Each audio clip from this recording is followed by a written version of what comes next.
waxyaabaha shilalka keena. Lambar 1 gaadiidka.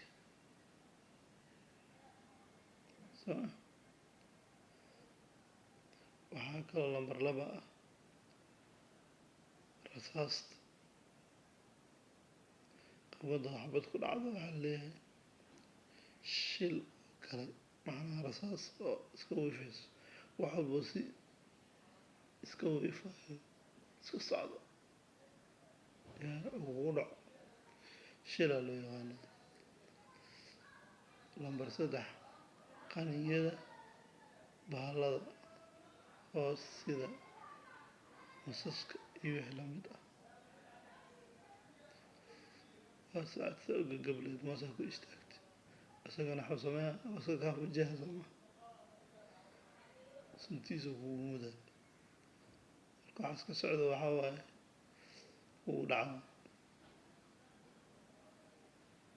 ama adoo ka socotaa mas afka haraantay qaniinad baa kugu yiraahdo saasuu ku qaniino macna iidan waxaa shilka ka mid waxyaabaha dadku ay ku sumoobaan.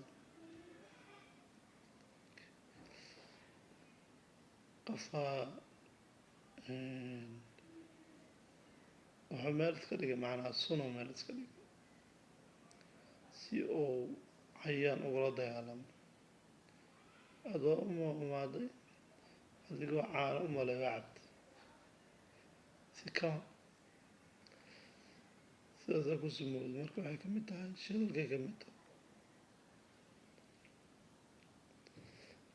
Toorey shilalkay ka mid tahay. qafaas qabataan toorey kugu mudo ama qof waalana ka hortimid waa ku dhacday wixii gacantiisa ku jooga kugu dhuftay waa shil. korontada waa iska socotay koronto fiiqan aragtay aad xamaagtay oksaba waa fiil iska caadiya korontada saas kugu qabato shilalkay ka mid tahay. gubashada adoo meel iska jooga meel ganacsi iska jooga ama maqaayad jooga ka shaqeynaya gaaskiyaa si kugu noqda gaaska dhalad meesha gaaska si qaldanta u isticmaashay oo bambala gaas kugu qarxa saasaa dab ku dhashtay. ama maahane koronto ama maahane kaalin shidaal meelaad joogtaan qofku wuxuu ku isticmaalay waxyaalaha dab sida waxyaalaha mamnuuca oo kale ku isticmaalo dabka ka mid yahay.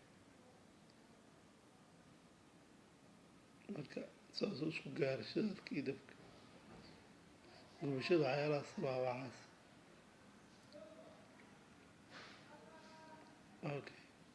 hafashada qofka wuu iska dabaalanaya si u dabaalanaya biyaha la tageen biibada ku dabaalaya biyaha la tageen saasuu ku meel beelab saasuu ku haftay.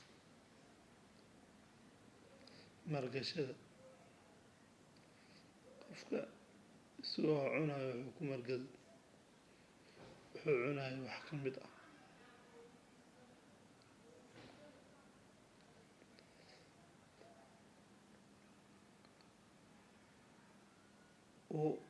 waranka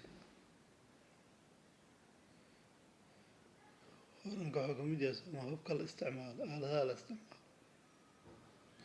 iyadoo wax lagu ugaarsayo waxaa soo dhex gashay meesha wax lagu ugaarsayo saasuu waranku ugu dhacay waran ugaar loo wado kale kugu dhacay. marka waxyaalaha waxay ka mid tahay shilalka oo shilalka ku imaan kara. marka saasaa loo fahmay. haddaa cashirkan ka heshay like